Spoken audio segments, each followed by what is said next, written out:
Ahí sí. Ahora sí. Bueno, esperando que estén todos bien. Em, Nos quedan 2 semanas de clases. Em, entonces se va a tener que esperar qué contenidos se verán en las últimas clases de cátedra.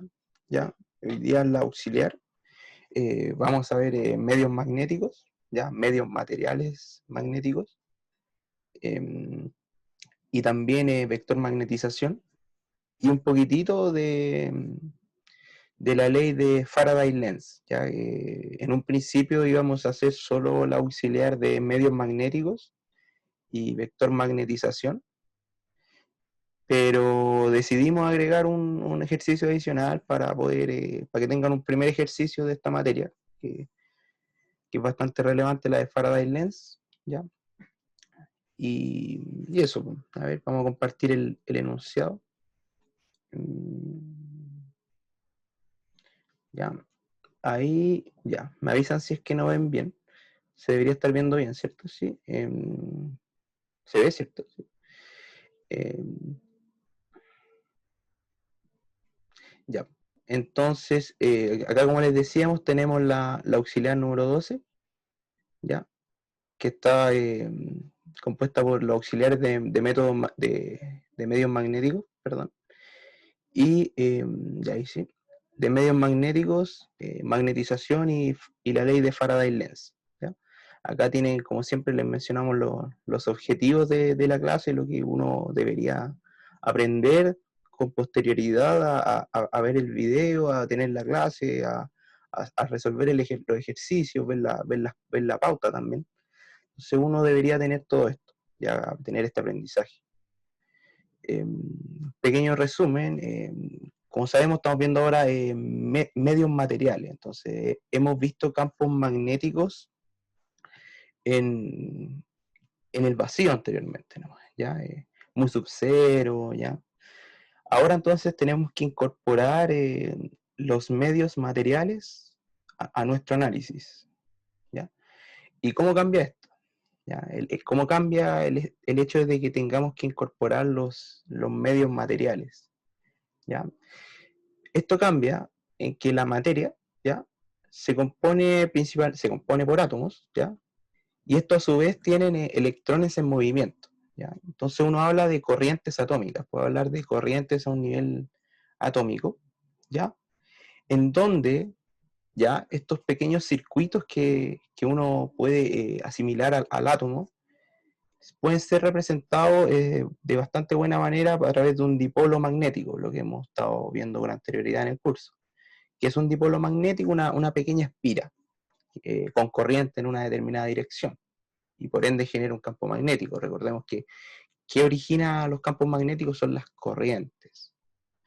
¿Ya? Un pequeño paréntesis, quizás no sé qué tanto se alcanza a ver en el curso, pero no sé si lo mencioné, pero las fuentes de los campos magnéticos, dígase, ¿qué es lo que lo origina? Son por un lado las corrientes, ¿ya? Pero por otro lado son los campos eléctricos que varían en el tiempo. Cuando un campo eléctrico varía en el tiempo, genera un campo magnético, ¿ya?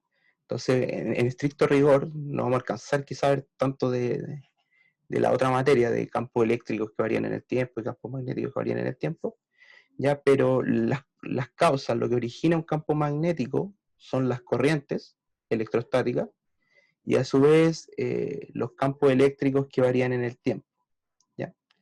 De igual manera, uno puede decir cuáles son las fuentes de los campos eléctricos, qué origina un campo eléctrico, son las cargas eléctricas y por otro lado los campos magnéticos que varían en el tiempo.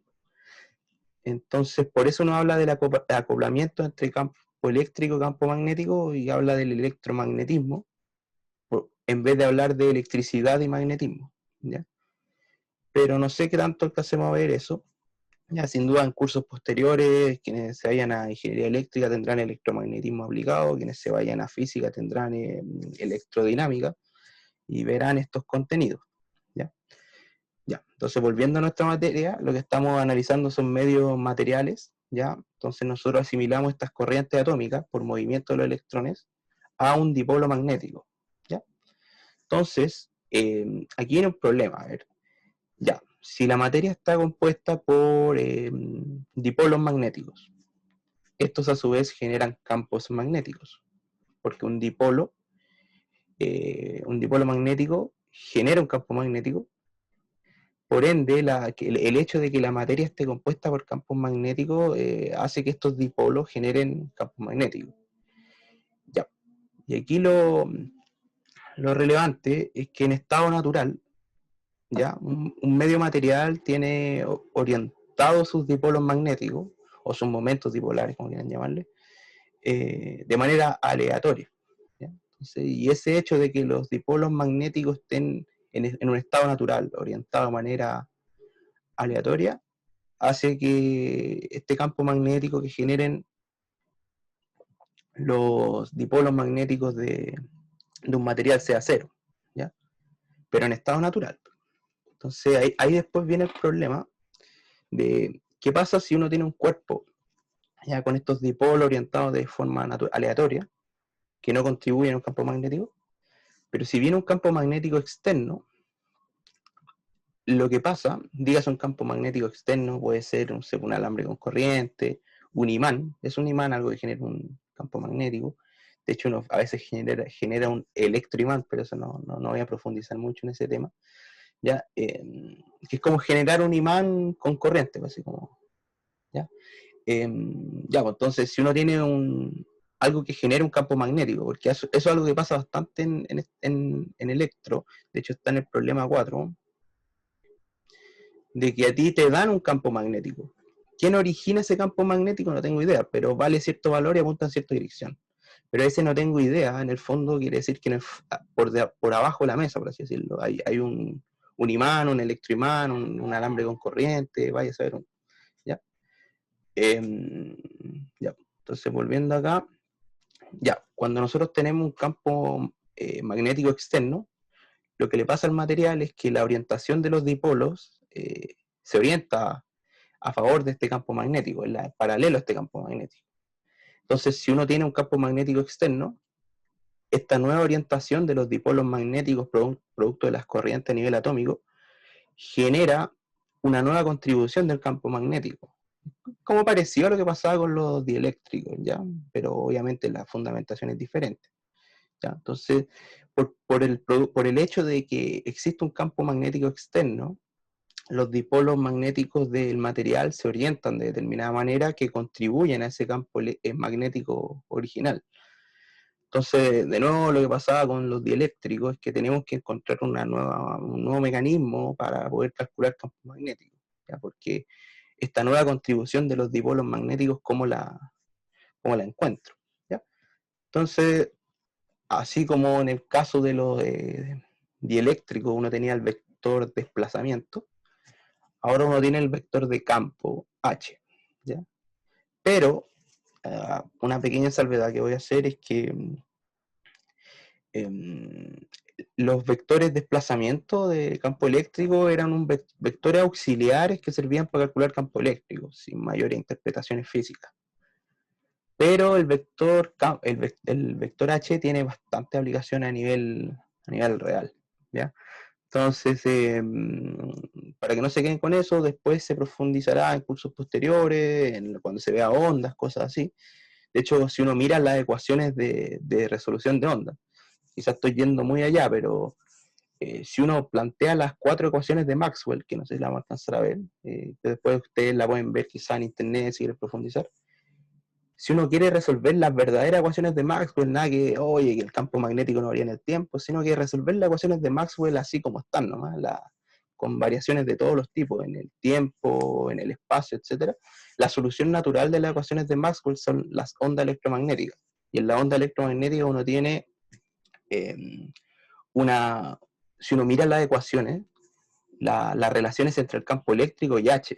No es E y B, a lo que uno tiende a pensar, es E y H en la onda electromagnética. ¿Ya? Pero eso con onda electromagnética. ¿Ya? Entonces lo relevante que les quería decir es que el vector H sirve como este nuevo mecanismo para calcular campos magnéticos en presencia de medios materiales. ¿Ya? Ya.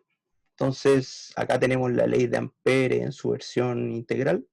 ¿Ya? Esta es la I, me faltó el I encerrado quizá aquí.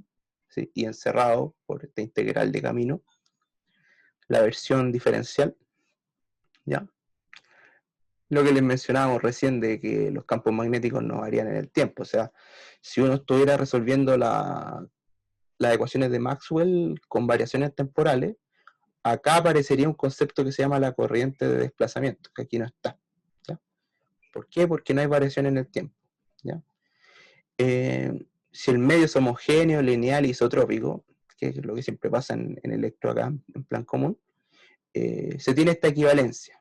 B, campo magnético, es igual a mu por H.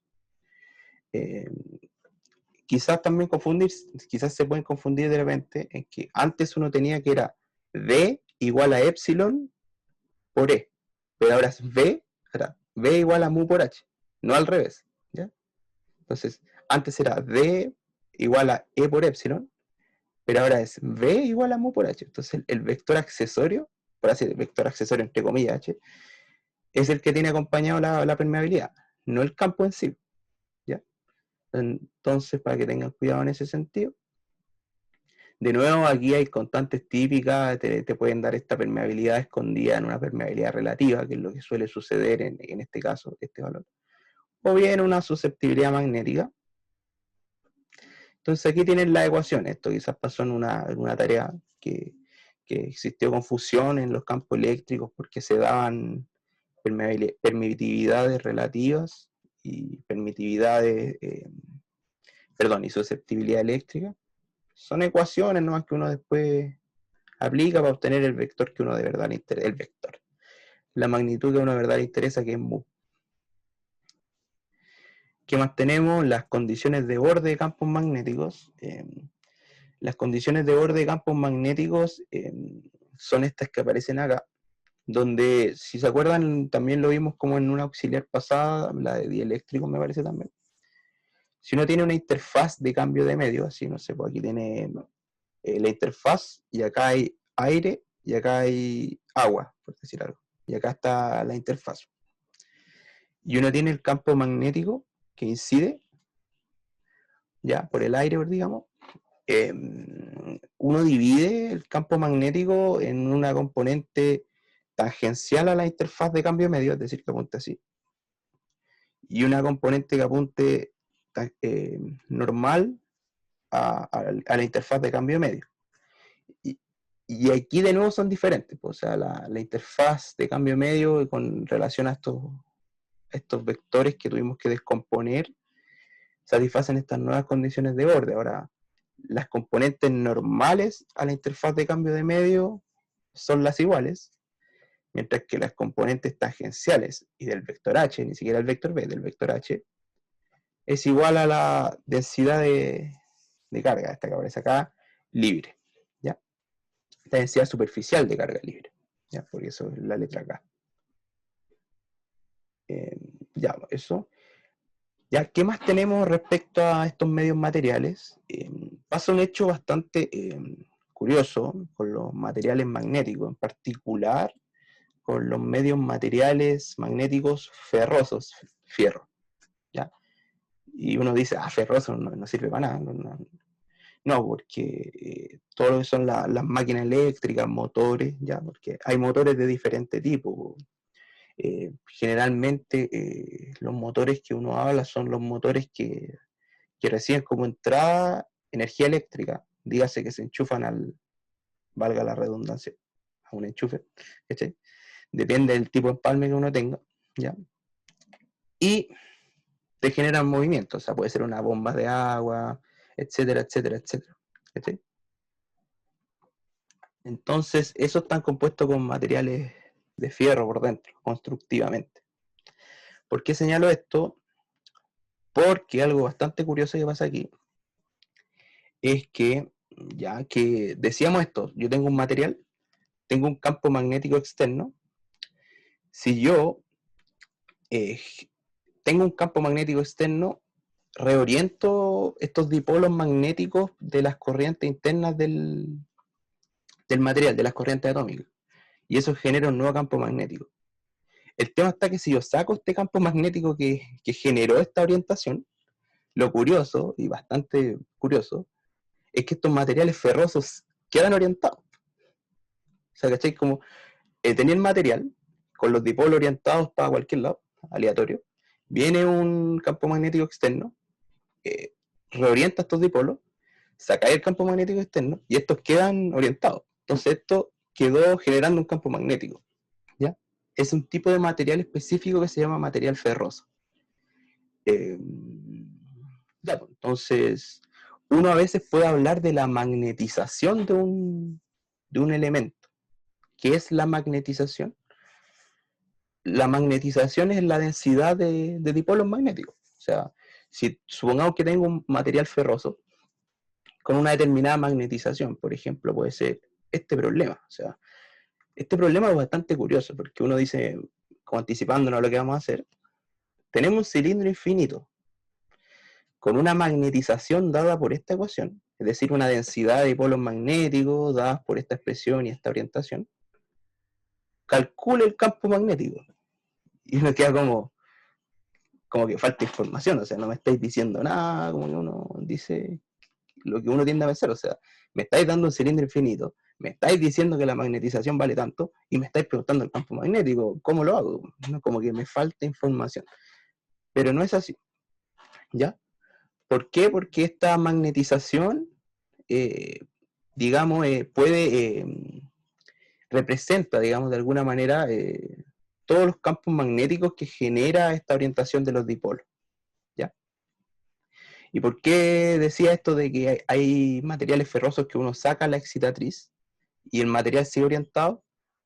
Porque aquí no hay ninguna excitatriz, por así llamarlo. Entonces este material está magnetizado porque está magnetizado, ¿no? ¿Cachai? Alguien lo, digamos, magnetizó con anterioridad. Ya. Dicho eso, tenemos estas expresiones. O sea, uno tiene la magnetización de un elemento, de un material, y uno puede obtener dos densidades, que son densidad de corriente superficial por el borde y densidad de corriente volumétrica, que es el por dentro del medio material. Se hace la salvedad de que estas no son corrientes como las que uno tradicionalmente piensa de transporte de carga. O sea, las corrientes que uno normalmente está pensando es como, tengo una resistencia, introduzco una diferencia potencial, se produce una corriente, un tránsito de carga en una determinada dirección. Estas corrientes no son de transporte de carga.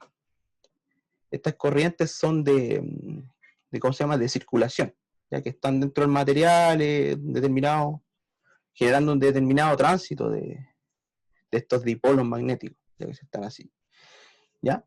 Pero lo más relevante para efectos del curso es que estas densidades ya producen el mismo campo magnético que genera la magnetización de un elemento.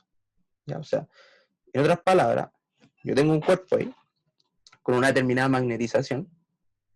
Esta magnetización ya genera un campo magnético, ¿ya? O tiene asociado un determinado campo magnético más que genera, ¿ya?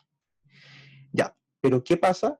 Que con esa magnetización uno puede pensar en unos vectores adicionales, que son estos de densidad de corriente superficial y densidad de corriente volumétrica, que generan el mismo campo magnético que la magnetización. ¿Ya?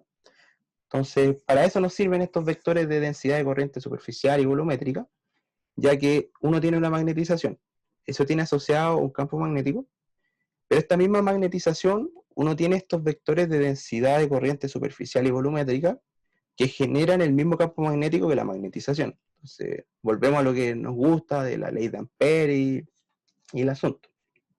O cálculos por Biot-Savart, vaya uno a saber. Eso con magnetización. Y acá tenemos la ley de Faraday-Lenz, ya, pero esto yo creo que lo voy a añadir en un video adicional donde haga este pequeño problema que está aquí, ya, si no va a quedar muy mezclado, ya. Entonces eso lo voy a abordar en un pequeño video posterior que voy a hacer ya a la clase. Ya. Ya. Entonces, si tienen alguna duda pueden comentar, ¿no? Sea cualquier cosa.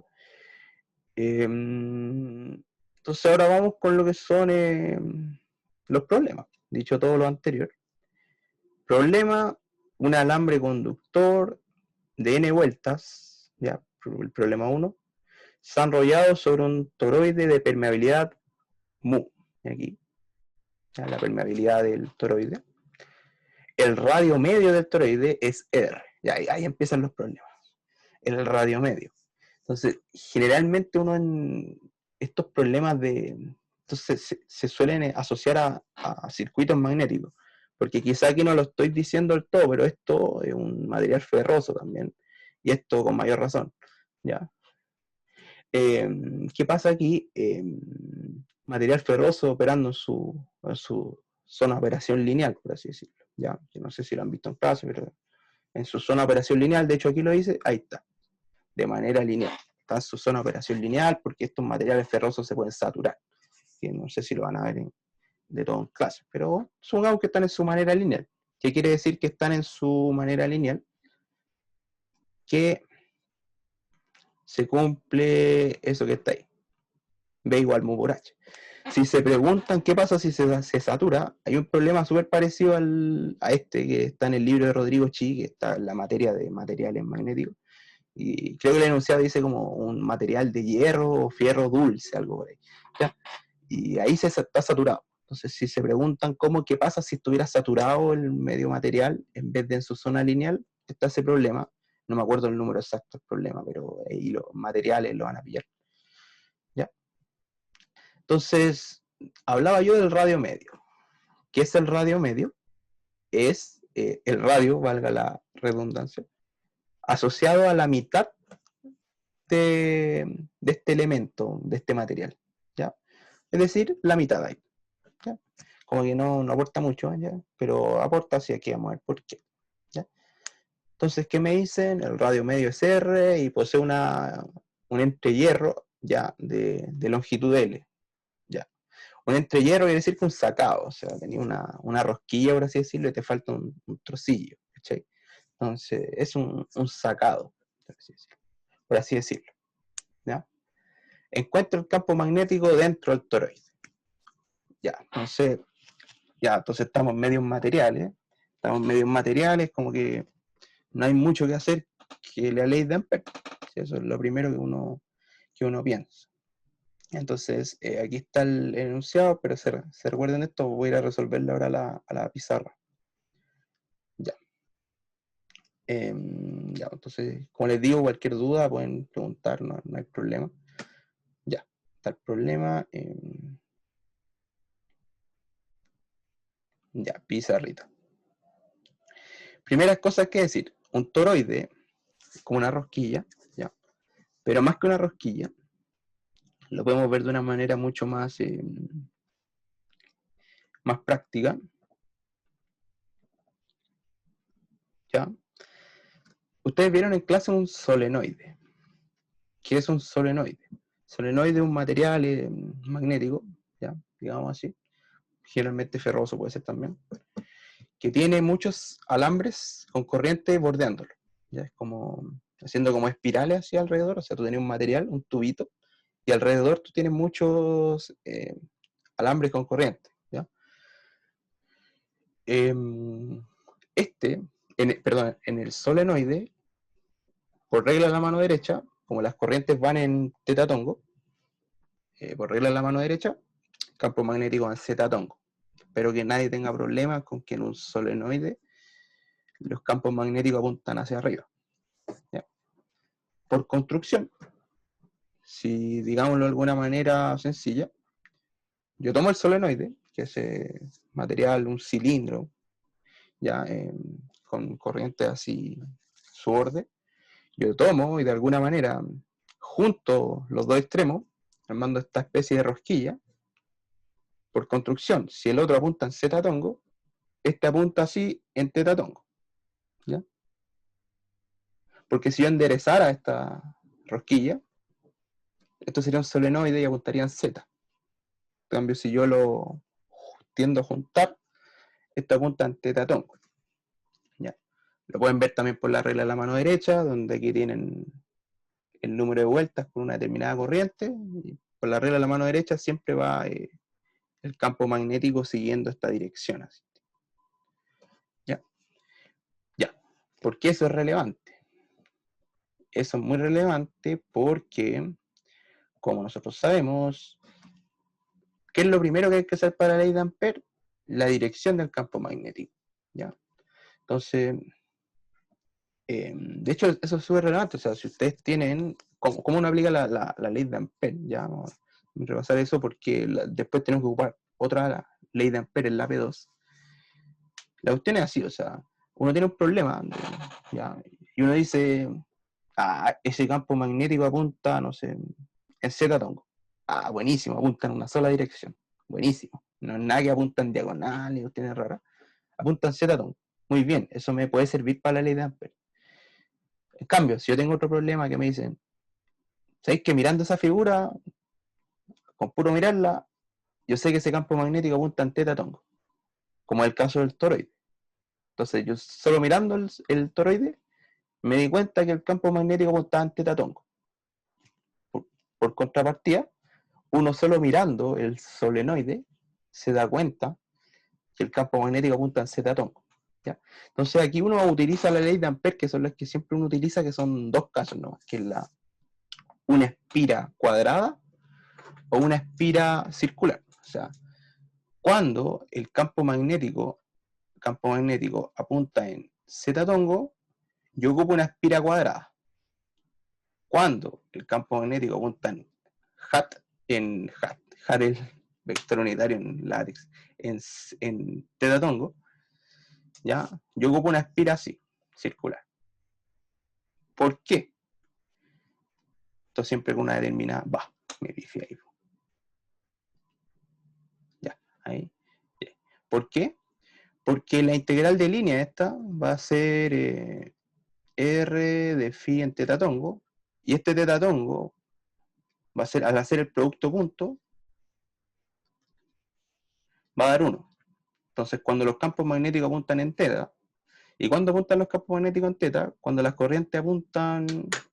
No, ahí quizás estoy siendo muy general, ¿no? Pero cuando ustedes se dan cuenta un campo magnético apunta en teta tongo, ¿ya? Pero generalmente eso suele pasar cuando las corrientes apuntan en Z, ¿ya? Generalmente. Y esto, ¿por qué me sirve esto? Porque como el campo magnético apunta en Z, yo tengo aquí Z y R, porque uno normalmente no utiliza cartesiana en magnetismo. Ya, esa me da 0, porque ese diferencial de línea apunta de X en X tongo. Y aquí está la relevancia. Cuando uno tiene un campo magnético que apunta en Z, uno tiene que conocer o esa, ¿ya? De nuevo, cuando el campo magnético apunta en Z, esos valen 0, y yo tengo que conocer esa o esa, una de las dos. ¿Por qué? Porque eso me va a permitir conocer el otro lado. Entonces hay problemas, por ejemplo, en el chi, en que, no sé, me acuerdo de un cilindro, que uno primero sacaba el campo magnético por aquí, en el eje, no sé, en R igual 0, me parece, en el eje de simetría. Entonces así uno despeja esta patita que está acá.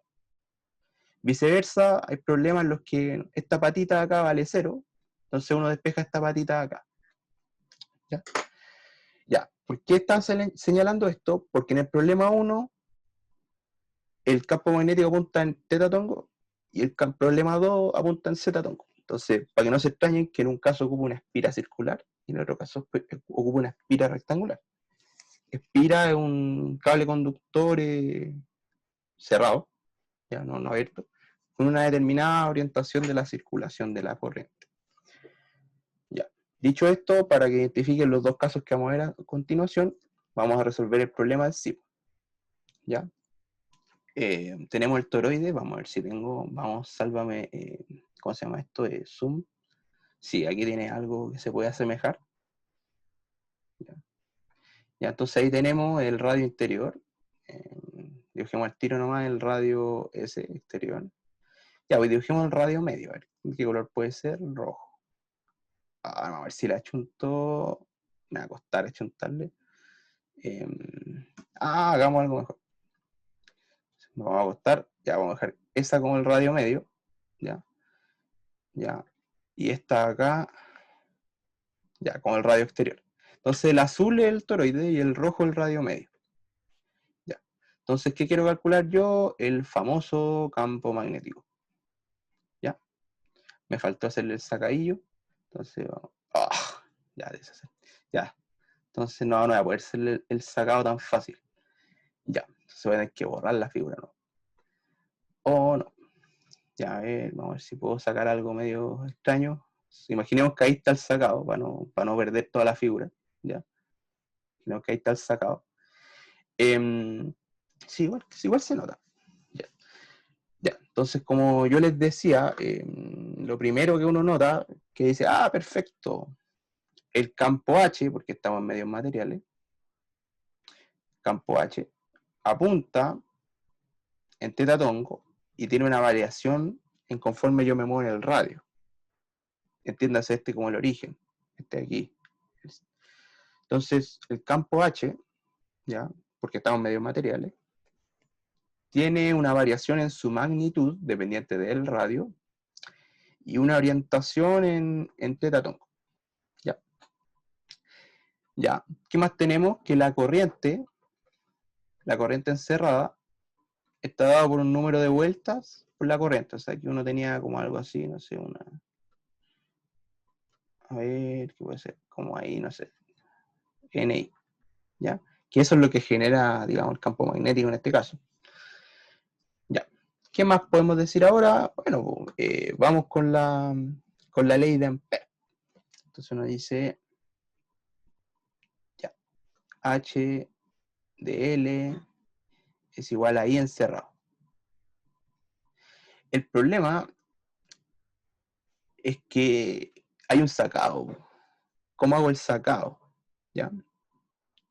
Entonces, para ver bien el tema del sacado, ¿ya? Voy a dibujar aquí un pequeño ángulo phi, que es como el ángulo del sacado, ¿ya? Y uno lo puede despejar por, ¿cómo es que se llama? Por construcción asociada a lo que son el arco y la longitud del radio, ¿ya? De hecho, uno tiene, me queda más bonito, después se los voy a proyectar acá en la pauta. Uno tiene que el segmento de arco, por así decirlo, ¿ya? Que puede ser este mismo acá, el radio medio. El segmento de arco, que es el que tú conoces aquí del radio medio, el radio medio vale L, perdón.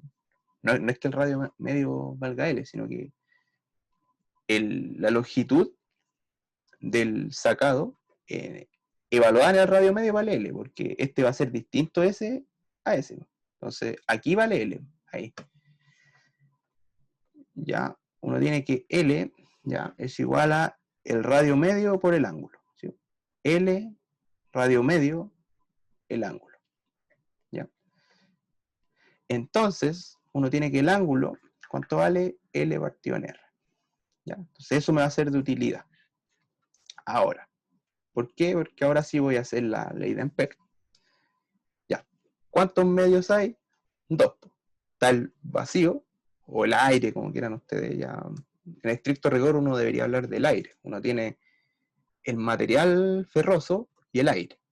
Pero asumamos que estamos el material ferroso y el vacío. Ya no se pierde mucho en eso. ¿Ya?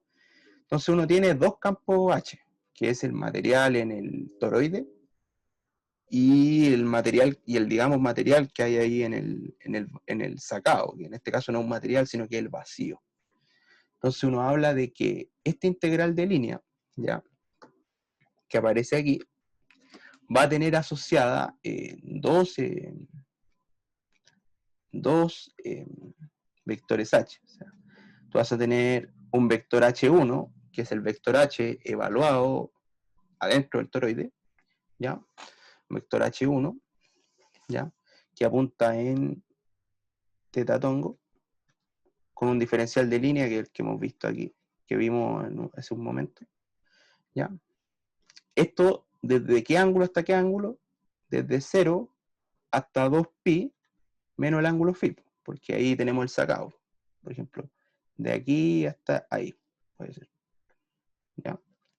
Más una integral desde 2pi menos phi hasta 2pi de H2 en teta tongo por R de phi, ¿ya? Entonces, pero este es quizás lo más complicado del problema, ver que uno, este vector H lo divide en dos porque hay dos medios, ¿ya? Entonces, este punto, producto punto da 1. Si tienen dudas, me comentan, ¿no? Este factor de acá no depende del diferencial, ¿ya? Entonces, uno tiene que la integral de línea de h de L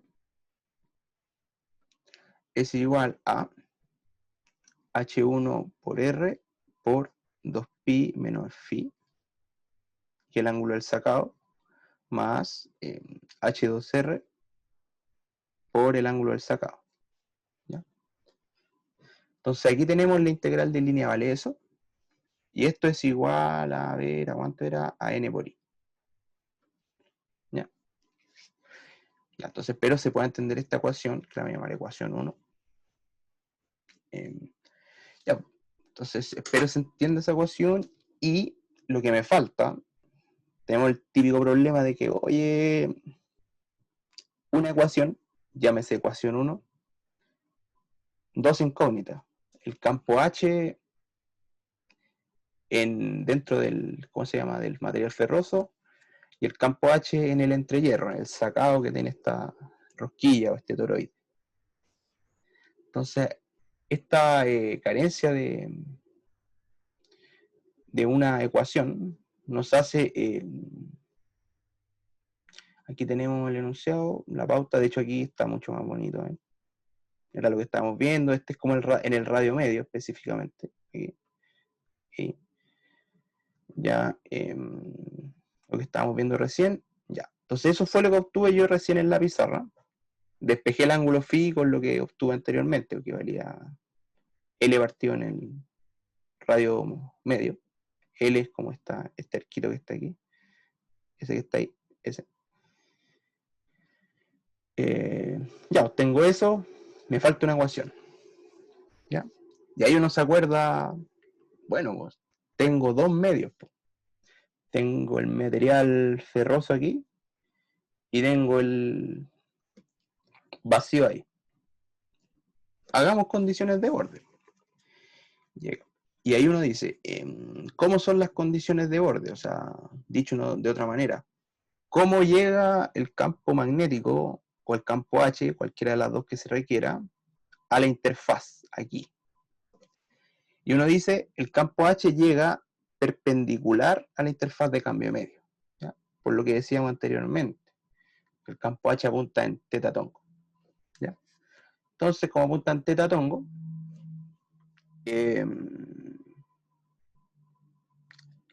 tenemos que los campos H y vector V, ya que son colineales, porque difieren solo una constante en este caso, ya apuntan en teta tongo y son normales a la interfaz de cambio de medio, ¿ya?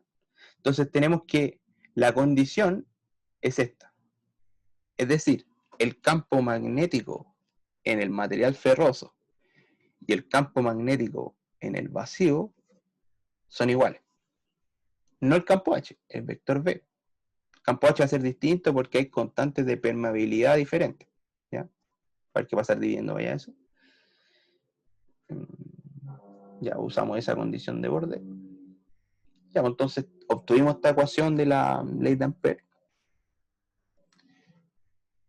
Ya, entonces aquí utilizo estas condiciones de borde que yo decía, o sea, tengo el campo H adentro del material ferroso, ocupo la relación lineal que era diferente a lo que le decíamos anteriormente, o sea, uno tenía que antes V era igual a epsilon por el campo eléctrico, pero en este caso uno tiene que campo magnético es igual a mu por H, es decir, H es V partido en mu, ¿ya? V1, como sabemos, los campos magnéticos son iguales, entonces ahí vale V, y por enunciado, mu1 vale mu. Mientras que en el vacío, la permeabilidad es permeabilidad del vacío. Si Dios, alguien... ¿Sí, sí? creo que se quedó pegada a la pantalla o no estáis compartiendo. ¿En serio? A ver. Sí. ¿Ahí o no? Ahí Sí, sí, sí, se había quedado vale. pegado. Ah, vale, gracias. Entonces, lo que uno tiene acá es que, recapitulando, teníamos la ley de Ampère, que la realizamos acá, donde hay dos campos H debido a que existen dos medios, el vacío y el material ferroso. Tenemos una ecuación, dos incógnitas. Como tenemos dos medios materiales, nos sirve bastante lo que son las ecuaciones, las condiciones de borde. Por lo que señalé con anterioridad, eh, los campos H y campos B, que son colineales, son perpendiculares a esta interfaz de cambio de medio. Por lo tanto, ocupo esta condición de borde que está aquí. ¿Ya? Ya. Entonces, aquí de nuevo lo que yo decía es que la relación entre B y H, campo magnético y campo H, es que H es igual a campo magnético partido en mu. ¿Ya? B1 partido en mu1, B1, que es el campo magnético adentro del material ferroso, es igual adentro del material y afuera del material en el sacadito, digámosle B. Por enunciado, la permeabilidad del material ferroso es mu. En el caso del vacío, tenemos que H2 es igual a campo magnético en el vacío, pero en este caso, por condiciones de borde, era igual a este caso acá. Y la permeabilidad del vacío, mu cero, ¿no? Si alguien quisiera decir que el aire, aquí uno le pone la permeabilidad relativa del aire. Y ahí quedó, ¿no? O sea, si uno quisiera ser más realista y ponerle aquí que no, sabéis que no es vacío, es aire. Aquí uno pone, donde dice mu, le pones mu relativo del aire por mu sub cero. Y ahí quedaría un mu relativo del aire. ¿Ya? Entonces tengo dos ecuaciones que son la que obtuve por la ley de Ampère-Maxwell y esta que obtuve acá por condiciones de borde. Inserto estos valores de H1 y H2 acá y obtengo esta ecuación. ¿Ya? Y aquí ya después álgebra y despejo el campo magnético adentro del material ferroso, que va a ser lo mismo que se tiene afuera por el lado del vacío, en el sacadito, específicamente en el vacío. ¿Ya? Entonces, aquí está el campo magnético adentro del material ferroso. ¿Ya? Entonces, aquí eso vale para este caso. Afuera del material ferroso el campo magnético vale cero. ¿Por qué? Porque en el solenoide el campo magnético valía cero. No sé si vieron esa demostración en clase, pero es una demostración, si uno la quiere hacer por definición, bastante larga. ¿Ya? Pero uno puede verlo como que las componentes de corriente se van anulando afuera del campo magnético. ¿Ya? Porque, eh, ¿cuánto es que se llama? Si uno tiene un toroide, ya, y quizás esto es complicado verlo aquí, pero si uno a ¿cómo es que se llama? Estos lazos de corriente, los corta por la mitad, uno ve que hay direcciones de corriente que salen y otras, unas que van para arriba y otras para abajo, por así decirlo. Entonces, si uno evalúa el campo magnético afuera de estas dos corrientes, estas dos corrientes se tienden a anular afuera del solenoide. Entonces, afuera del toroide el campo magnético vale cero. Entonces, lo que calculamos fue el campo magnético adentro del toroide, que está dado por esta expresión. ¿Ya? Eh, Se me fue, a ver. Ya, por ahí está ese valor de ahí. Este. Ya, voy a hacer un pequeño descanso para que después volvamos, unos 5 minutos, unos 7 minutos. Ya, entonces vuelvo ahí como a las 3:27 para que terminemos con lo que queda aquí. Bueno, un cachito de este nomás que no aporta mucho. Aporta más para el P2. Entonces, para que hagamos después el P2. Entonces, se quedó hasta aquí ya. Vuelvo en uno a las 13:27. Volvamos en ese horario. ¿Ya? Cualquier duda también voy a estar acá, o si me quieren, me preguntan por el chat o me preguntan por acá. ¿Ya? Ya. Entonces ahí volvemos.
Buenas.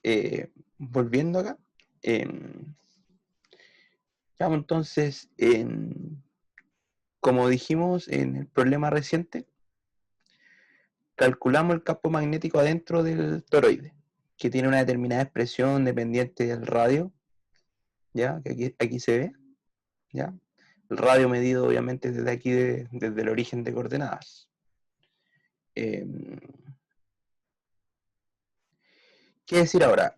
Algo que uno puede, que se utiliza bastante acá, es, ¿qué pasa? A ver, evaluemos el campo magnético en el radio medio. ¿Ya? O sea, yo modelé el campo magnético para todo este segmento, con una determinada variación, dependiente del radio. Evaluémoslo en el radio medio. Lo evalúo, evaluar la ecuación que obtuve recién, y llego a esta expresión, campo magnético evaluado en el radio medio. Lo que pasa es que en estos problemas de circuitos magnéticos, ya la relevancia de esto que está aquí, es que en estos problemas de circuitos magnéticos, lo que pasa es que uno suele utilizar un determinado supuesto. Y ese supuesto dice que el campo magnético adentro del circuito magnético es constante. Y además de ser constante, es igual al campo magnético evaluado en el radio medio. Lo voy a repetir. El supuesto que uno utiliza en estos problemas de circuitos magnéticos con bastante frecuencia es que el campo magnético adentro del circuito magnético, es decir, aquí, es constante e igual al campo magnético evaluado en el radio medio. ¿Ya? Entonces, ahí viene de nuevo un tema de cuándo uno utiliza ¿cómo decirlo? Esta facilidad de decir, oye, sabéis que el campo magnético dentro del circuito magnético es constante.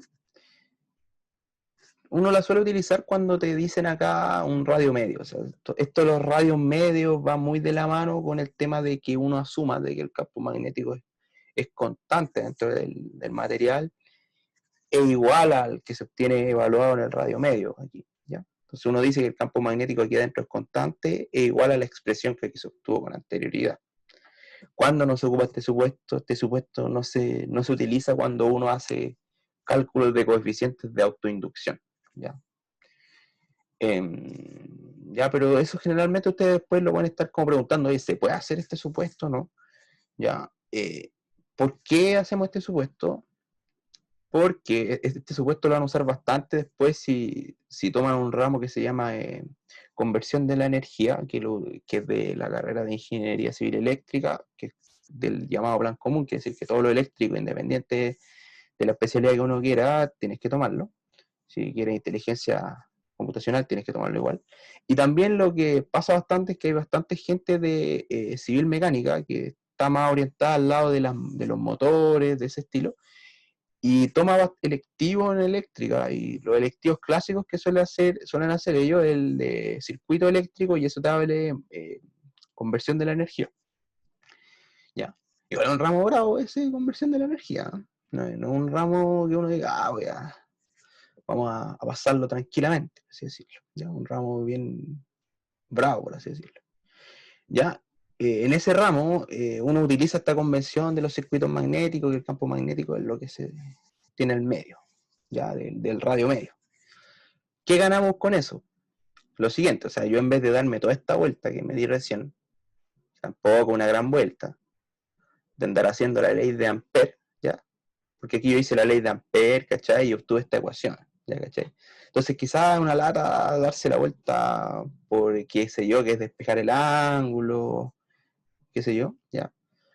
Además, en este problema es fácil porque la geometría es fácil, pero hay problemas que son más complicados, por ejemplo, que es cuadrado, un poco más complicado modelarlo, ¿ya? Entonces, si yo asumo que el campo magnético adentro del material ferroso es constante e igual al evaluado en el radio medio, puedo hacer una ley de Ampère más sencillita, que es la que está aquí. O sea, si yo digo que el campo magnético es constante, ahí se ve el hecho de que sea constante, el campo H también es constante, uno ni siquiera pasa por el R de teta, sino que uno lo deja como un DL nomás, un diferencial de línea que va desde 2πr, desde 0 hasta 2πr menos L. O sea, tú tienes que el campo H aquí apunta en teta tongo y es constante. Ya, pues, entonces, ¿cuánto vale H de L? H por el largo medio. Perdón, por el perímetro asociado al largo medio, ¿cachai? Que vendría siendo 2πr por el largo medio, ¿cachai? Aquí uno tiene R, que es el radio medio, ¿ya? Entonces, acá, uno tiene eso ahí, ¿ya? A ver, vamos a ver aquí el chat. Está quedando de nuevo la pantalla que estás compartiendo. Perdón, ya a ver, ustedes me avisan si es que ahora se ve bien ahí o no. No sé si se ve bien. ¿Me comentan? No, no pasa nada. Sí, se ve el auto. ¿Se ve bien? Ya, bueno. Entonces lo que estaba comentando era que uno asume en estos problemas de circuitos magnéticos que el campo magnético adentro del material ferroso es constante e igual al que se obtiene evaluado en el radio medio, es decir, ahí. Entonces uno no anda leseando de que, oye, que aquí varía el campo magnético en función del radio, no. Digamos que es constante igual al evaluado en el radio medio. Entonces uno que tiene que la integral de línea de h.dl es h1 por esta distancia que está aquí y h2 por esta distancia que está aquí. Esa es la integral de línea, h.dl. Si h es constante, no varía en función de nada, h.dl va a valer h por este largo que está aquí. ¿Ya? Y h2 va a valer h2 por este larguito que está aquí. ¿Ya?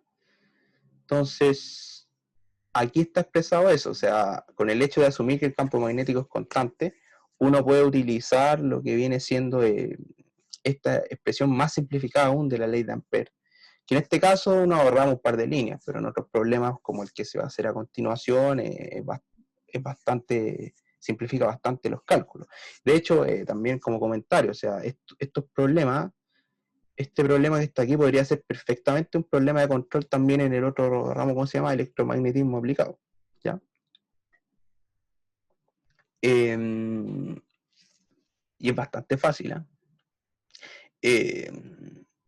Ya, dicho eso, entonces uno tiene que esta integral, perdón, la integral de h.dl la dividimos en las dos componentes, h1 y h2, ¿ya? Y uno tiene que el diferencial de línea, ahora ni siquiera paso por r de teta, el diferencial de línea es desde 0 hasta 2πr menos L, o sea, el perímetro total de esto es 2πr, porque aquí está el radio medio, 2πr. Pero yo no tengo el material ferroso en 2πr, lo tengo en 2πr menos L. Entonces tengo H1 por 2πr menos L, más H2 por este, ¿cuánto se llama? Factor que está acá, ¿ya? H2 por el largo este del sacadito que está aquí. Ya, pues, y después utilizo las clásicas condiciones de borde y uno hubiera despejado el problema más fácilmente. Entonces, eso es lo que uno gana con asumir que el campo magnético es constante dentro del material ferroso e igual al que se obtiene evaluado en el radio medio. ¿Ya? Una simplificación en los cálculos, porque este valor que está aquí no depende del radio y no se hace más rápido todo. O sea, el cálculo uno puede haberlo hecho así como al ojo, así como, oye, ¿cuánto vale esta integral de línea h.dl? Ah, fácil, pues vale, a ver, h1 porque aquí hay un material, por 2πr y el radio medio, menos este sacadito que está acá, más el campo H que está aquí, H2, por este largo medio que está aquí. Y eso es igual a N por I, o sea, así como a la pasada, no, hice la ley de Ampère así rapidito, así como mirándola, no, hice una ley de Ampère así tranquilamente.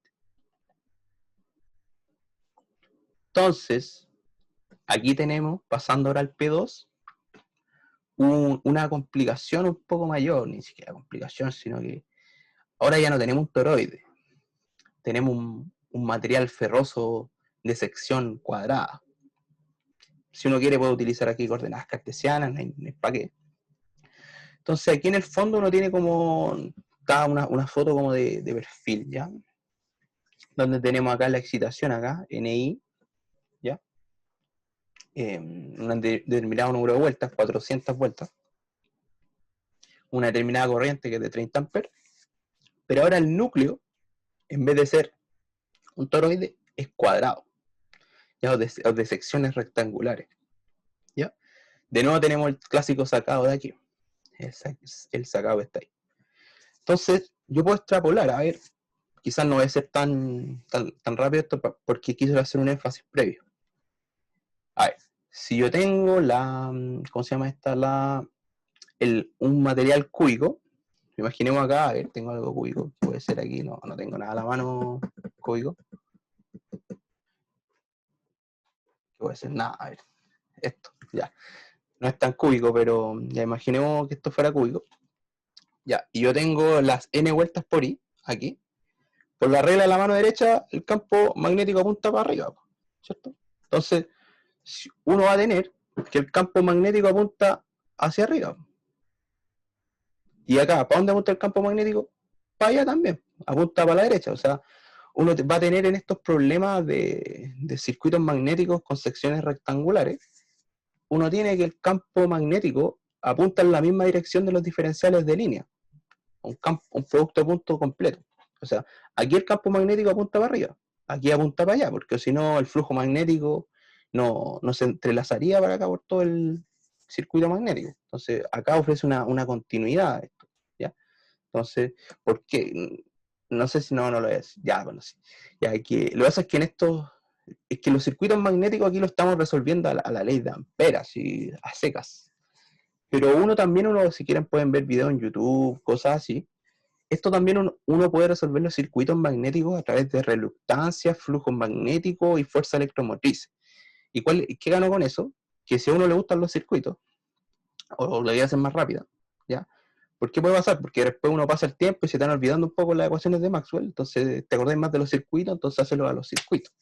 Entonces, la fuerza electromotriz es N por I, es como el voltaje de un circuito. La reluctancia, que depende de los parámetros geométricos, eso está ahí, es como la resistencia de un circuito. Y el flujo magnético es como la corriente de un circuito. Entonces aquí en el fondo hay un circuito con dos reluctancias, en vez de decir dos resistencias, y dos reluctancias. O sea, dos reluctancias en serie, una asociada a este núcleo ferroso y una asociada al sacado. Entonces eso lo pueden ver en YouTube, no es algo muy complicado, ¿ya? O si quieren o no les gustan los circuitos. Pero aquí lo estamos haciendo con la ley de Ampère, ¿no?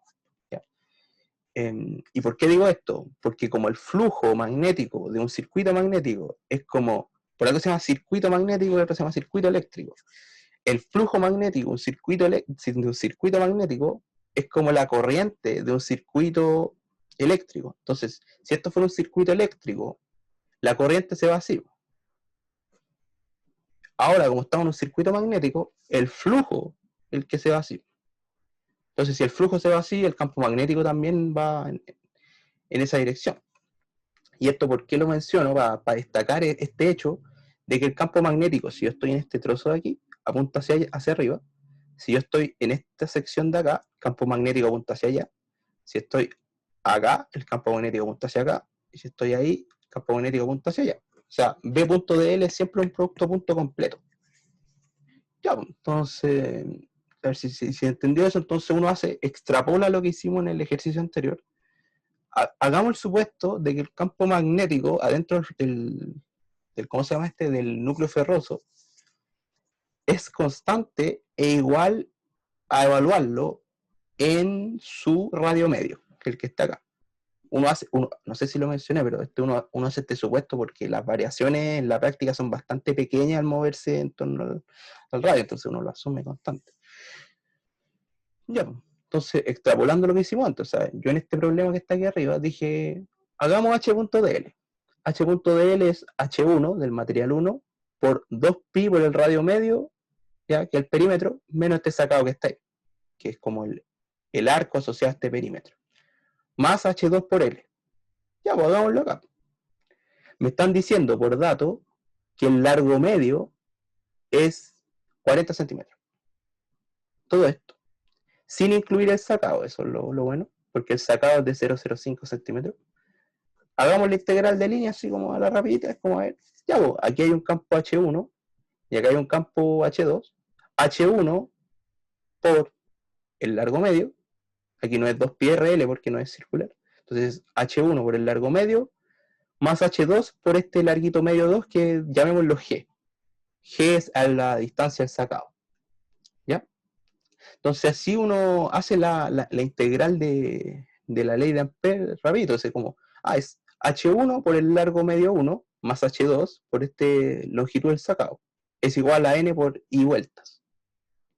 Y después de nuevo podemos hacer lo que hicimos delante, condiciones de borde, dependiendo de las constantes, y dos ecuaciones, dos incógnitas, y despejamos el campo magnético que está aquí. Entonces ya se sabe más o menos la lógica. ¿Ya? Entonces aquí lo vamos a ver, me dicen si es que se pierde un poco la pantalla. Ahí está, hice la... No, esa no es. Ahí es así. Entonces hice el mismo supuesto anterior, la integral de línea vale eso. ¿Ya? De nuevo las mismas condiciones de borde anteriores. Tenéis la interfaz de cambio de medio, el campo magnético es perpendicular a la interfaz de cambio de medio. En el material ferroso no te dan la constante, que es algo clásico en circuitos magnéticos, que te den la permeabilidad relativa. Entonces, si no te dan mu, te darán mu relativo. Y mu es mu relativo por mu sub 0. H1 va a valer esa expresión, H2 esta otra expresión. Junto las dos ecuaciones, lo mismo que antes. Tengo la ecuación de aquí. Despejo algebraicamente B. La permeabilidad del vacío vale eso. Y da 25.1 la unidad Tesla. Campo magnético Tesla. Entonces, se ve que es bastante sencillo ese tipo de problema. Y el flujo magnético también es bastante sencillo. O sea, si el campo magnético apunta, pongámoslo aquí, si apunta hacia arriba, el flujo vendría estando dado, entonces sabemos ya lo que también se ve en el curso, es la integral de B punto de diferencial de área. Pero en este caso el campo magnético es constante. Y el área también es constante. Que algo no trivial, ¿eh? Uno dice, la cuestión obvia, no está para nada trivial. ¿Ya? De hecho, eso lo voy a enfatizar en el posterior video de ¿cómo se llama esto? Faraday Lens. No es para nada trivial que yo diga que el área es constante. ¿Ya? Porque voy a tener objetos girando. ¿Ya? Más que nada por eso. Ya, entonces, ¿qué está aquí? Que la integral de flujo del campo magnético es B por el área. O sea, no se ve directa porque el campo magnético es constante, el área es constante, el campo magnético apunta en Z, el área transversal apunta en X y Y. Es como el área transversal.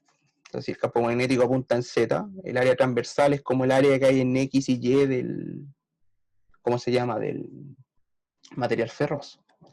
¿Dicen cuánto es el área transversal o no? 12 centímetros. Entonces, el flujo magnético es V por A, así de rapidito. ¿Ya? Ahora, la buena noticia es que estos problemas salen así rapidito, pero después generalmente ¿cómo se llama? Faraday Lens, las integrales de flujo las tiene que hacer. ¿Ya? En este caso, como es sencillo, es V por A, ¿no? Porque B es constante y el área es constante. ¿Ya? Entonces no hubo que integrar mucho. De hecho, no hubo que integrar. B por A, el área vale eso, centímetros cuadrados, ya, por eso el día era menos 4, porque era 12 centímetros, metros da esa expresión. 0.03, el flujo magnético se mide en Weber, ya, WB.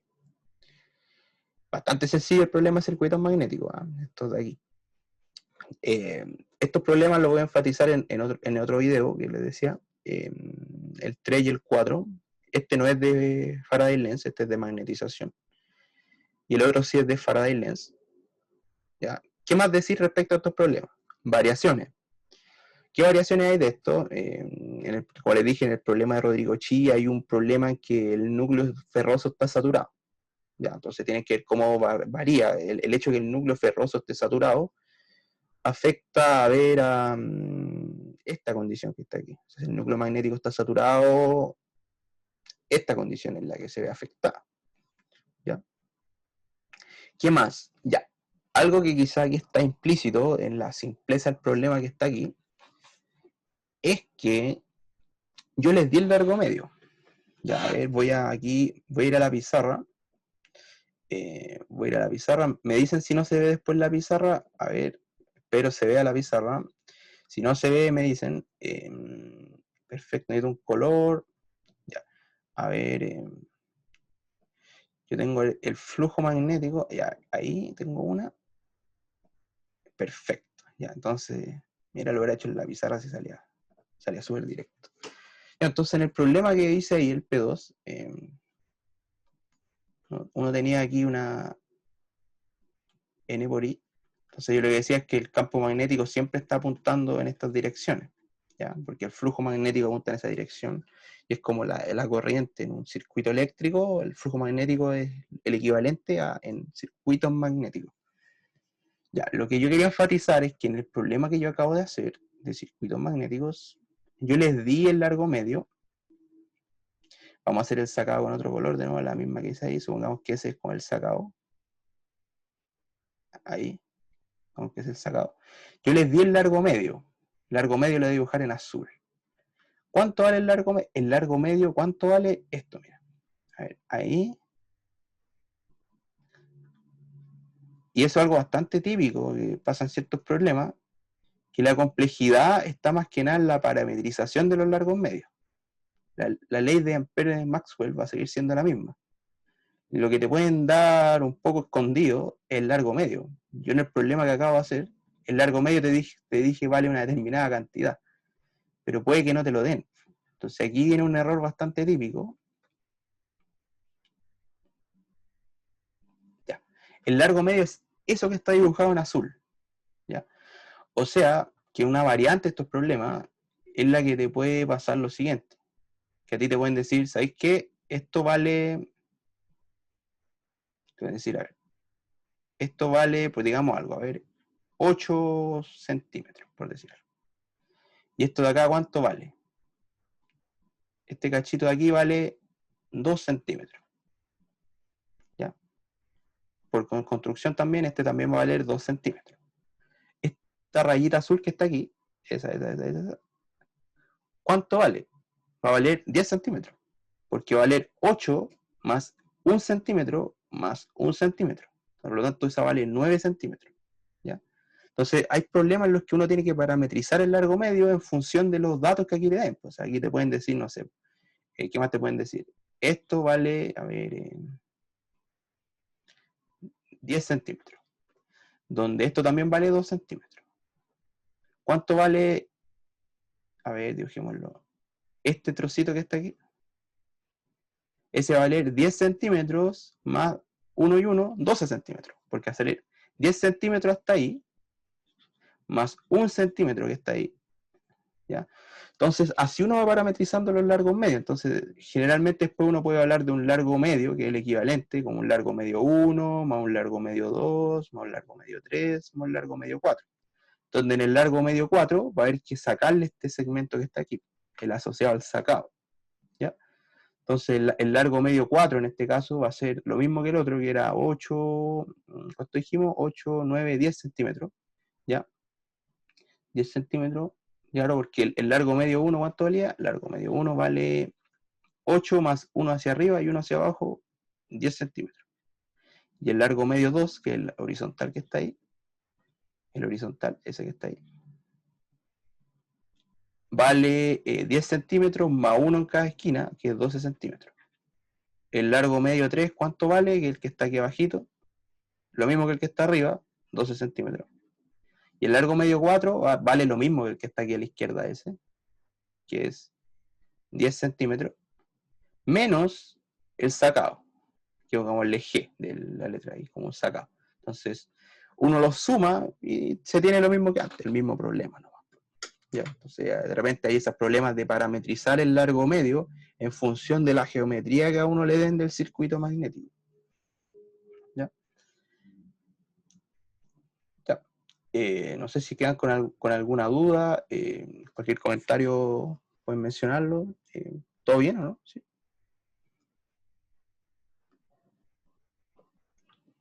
Como les decía, les voy a estar subiendo un próximo video también donde vamos a estar resolviendo los problemas faltantes, que fueron el 3 y el 4.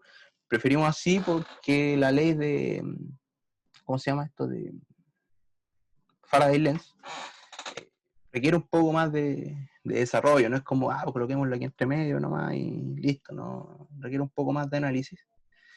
Entonces, por eso. ¿Ya? Entonces, si no hay dudas, que tengan un buen cierre de semestre. ¿Ya? Entonces, nos vemos. Poquito, gracias. Chao, que estén bien.